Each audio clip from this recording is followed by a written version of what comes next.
Welcome to the health segment. हमारे साथ मौजूद हैं डॉक्टर ईमा शाहीन। अस्सलाम वालेकुम डॉक्टर ईमा। वालेकुम अस्सलाम। कैसी हैं आप? अल्लाह का शुक्र, ठीक ठाक। आप डर्मेटोलॉजिस्ट हैं। हम देखते हैं कि आजकल जो मौसम चेंज हो रहा है, सडनली डैंड्रफ और स्किन का इतना इश्यू आ रहा है, आपकी ड्राई स्किन बहुत ज़्यादा हो रही है। अभी मौसम सिर्फ हल्का सा चेंज हुआ है, तो ऑयली स्किन भी कुछ लोगों की होती है। तो ड्राई स्किन की पहले बात करते हैं। ड्राई स्किन अगर आपकी है तो उसको सर्दियों में फिर कैसे मेंटेन कर सकते हैं बदलते मौसम के साथ? आपने बिल्कुल ठीक बात की कि वेदर के साथ चेंजेस आते हैं, और यहाँ पे इस चीज़ को मैं एम्फसाइज करना ज़रूरी समझूंगी कि आप बिल्कुल अपनी स्किन को ये नहीं कह सकते कि एक फिक्स्ड है। दुनिया में ये एक फैक्ट है कि nothing is constant but change, और वही वाला जो ये मकूला है ये स्किन के ऊपर भी आता है। स्किन टाइप चेंज होती रहती है। स्किन टाइप नो डाउट कि प्रीडोमिनेंटली जो हम कहते हैं आमतौर पे किसी की ज़्यादा ड्राई है, किसी की थोड़ी ऑयली है, कुछ नॉर्मल है, यूजुअली इस तरह क्लासिफाई करते हैं। लेकिन ये नहीं है कि अगर आपकी एक वेदर में, कई लोगों ने ये एक्सपीरियंस खुद भी किया होगा कि अगर एक वेदर में आपकी ड्राई है तो जैसे आजकल का रेनी सीजन हुआ है वो बहुत ज़्यादा ऑयली हो जाती है। तो ओवरऑल ये है कि जो भी आपकी स्किन टाइप है उसके हिसाब से जब ये ड्राई वेदर आता है तो जिनकी ज़रा ऑयली टाइप की होती है वो भी कई दफ़ा ड्राई की तरफ जाने लगती है। लेकिन ये है कि जिनकी ऑलरेडी ड्राई है वो बहुत ज़्यादा ड्राई हो जाती है। तो ऑब्वियसली ड्राइनेस जो है वो उसको मॉइस्चराइजेशन के साथ मैनेज करना होता है।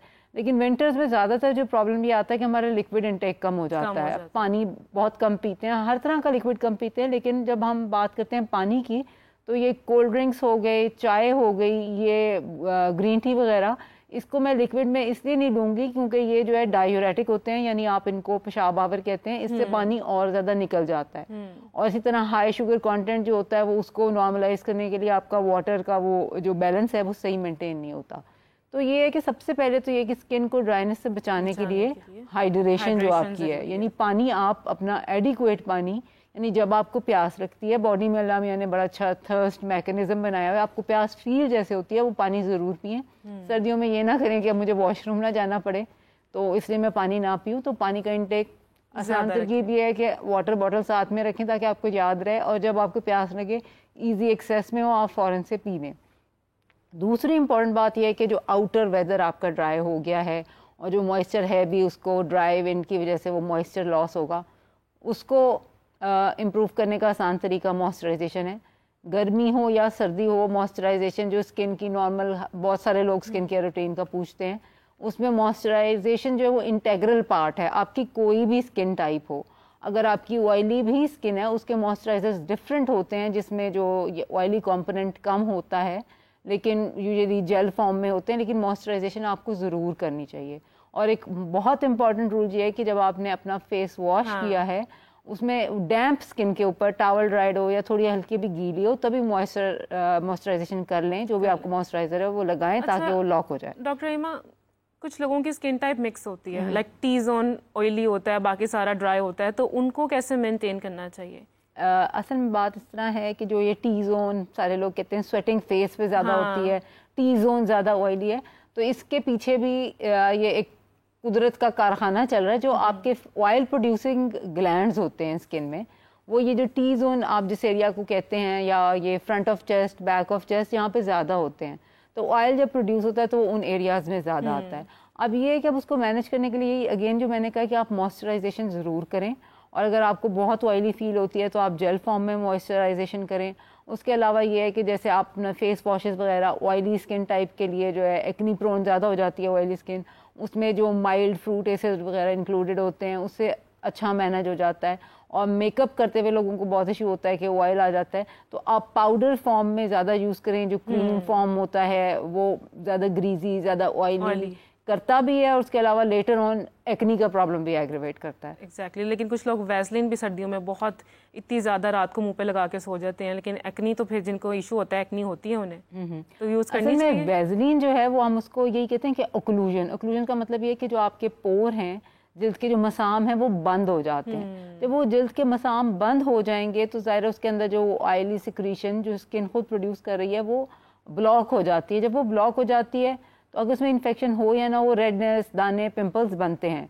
एक तो बात यह है कि जिन लोगों की ऑयली स्किन टाइप है उनके लिए तो ऑब्वियसली रिकमेंडेड वैसलीन नहीं है। और वैसलीन अगर आपकी बहुत ज़्यादा ड्राई स्किन है तो आप मिनिमल क्वांटिटी में लगाएं। ये नहीं है कि आपने उसको बिल्कुल एक थिक लेयर बना लेनी है, वो मॉइस्चराइज अच्छा आपको करेगी, और सुबह को अच्छी तरह उसको क्लेंस करें, वॉश करें, ताकि आपके पोर्स ना बंद हो। अच्छा, समटाइम्स ऐसे मौसम में ना स्किन आपकी पैची हो जाती है बहुत ज़्यादा, स्टिकरी मैं कह लूँ, या केकी हो जाती है, आप इवन मेकअप नहीं कर पाते हैं, तो उस स्किन को नॉर्मल करने के लिए क्या स्किन केयर हो सकती है?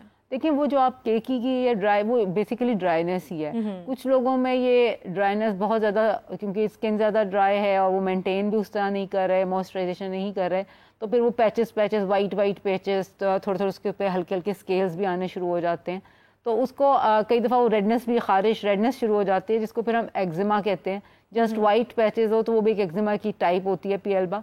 तो ये लंबी चौड़ी एक्सप्लेनेशन के बाद सबसे इंपॉर्टेंट बात यही है कि वही वाली कि आप हाइड्रेशन करें, मॉइस्चराइजेशन। जब आपने फेस वॉश किया, आपने मॉइस्चराइजर ज़रूर लगाना है according to your skin type. अपना मॉइस्चराइजर हैंडी रखें, यानी अपने वॉश बेसिन पे ज़रूर रखें, ताकि आप सिर्फ चेहरा ही नहीं, हाथ पाँव भी, या जहाँ भी आपको ड्राइनेस फील हो रही है। ये तो मुझे नहीं पता ये मिथ है कि नहीं, ये आप बताएंगे, लेकिन लोग कहते हैं कि मॉइस्चराइजर नहीं यूज़ करना, स्किन डल हो जाएगी, ब्लैक हो जाएगी। मॉइस्चराइजर, अब ये जो डल होने वाली बात है ना, उसमें बेसिकली होती है कि स्किन का लाइट की रिफ्लेक्शन से होता है। अब ये भी तो कहते हैं कि ड्राइनेस से स्किन डल होती है।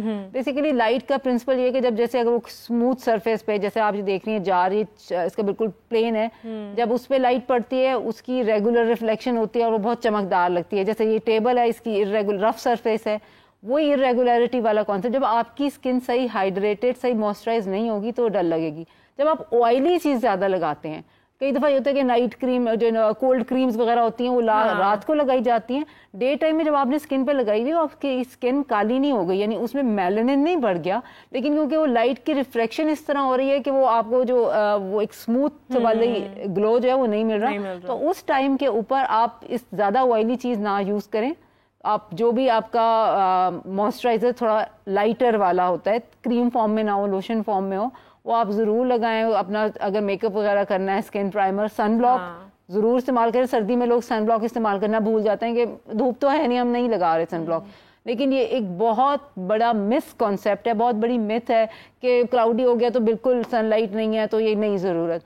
सन ब्लॉक आपकी स्किन पे जब तक सनलाइट है during the day light hours बहुत ज़रूरी है। अगर आप रात को भी आर्टिफिशियल लाइट से भी एक्सपोज हो रहे हैं, बेहतर है लगाओ, लेकिन अप टिल जो मगरिब का टाइम, सूरज गरूब होने तक तो आपने ज़रूर sunblock every 3 to 4 hours आप लगा लें। या एक सिंपल रेमेडी ये है कि जब आप फेस वॉश करते हैं, इंडोर है तो फिर भी यूज करें। जी, इंडोर है तो फिर भी यूज करें। और जिनकी ऑयली स्किन है, वो क्या उन्हें भी मॉइस्चराइजर यूज करना चाहिए? जी बिल्कुल, मैंने जैसे पहले कहा है कि हर स्किन टाइप के लिए मॉइस्चराइजर्स डिफरेंट इजीली अवेलेबल है। लिखा होता है oily skin, normal to oily skin, dry skin. तो आप अपनी स्किन टाइप के हिसाब से एक सिंपल जो मैं आपको आइडिया दे सकती हूँ कि यूजुअली जो आपकी ऑयली स्किन होते हैं, जेल फॉर्म में मॉइस्चराइजर्स होते हैं उसके, यानी उसका क्रीम बेस नहीं होगा, जेल फॉर्म में मॉइस्चराइजर होगा। लगाएंगे अच्छी सी एक फील जरूर आ जाएगी, लेकिन वो ऑयली ग्रीजी वो फील आपको नहीं आएगी। तो ऐसे कौन से इंग्रेडिएंट्स जो हैं वो मॉइस्चराइजर में होने चाहिए कि जो मस्ट हैं, good to go for any skin type? देखिए, उसमें ये जैसे ग्लिसरीन होती है, बहुत वक्तों से टोटके भी इस्तेमाल होते हैं कि गुलाब का अरक और ग्लिसरीन, और उसमें कई दफ़ा लोग लेमन भी शामिल कर लेते हैं। तो ग्लिसरीन, या आप देखें भी अगर आप मॉइस्चराइजर के कंटेंट्स पढ़े लगे, ग्लिसरीन होती है।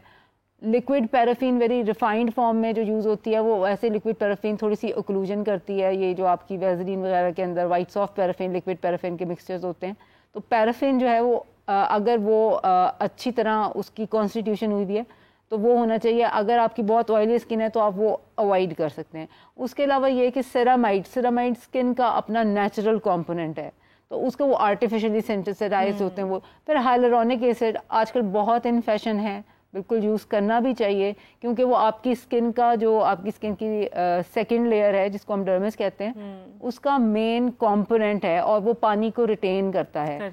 ऊपर लगाने से वो बहुत डीप डाउन तो नहीं जाएगा, लेकिन वो एक प्लम्पिश लुक देता है। तो आप उसको अपनी एक रूटीन स्किन केयर का पार्ट बना सकते हैं, और कई दफ़ा मॉइस्चराइजर्स के अंदर भी मौजूद होता है, तो ये एक बहुत अच्छी चीज़ है।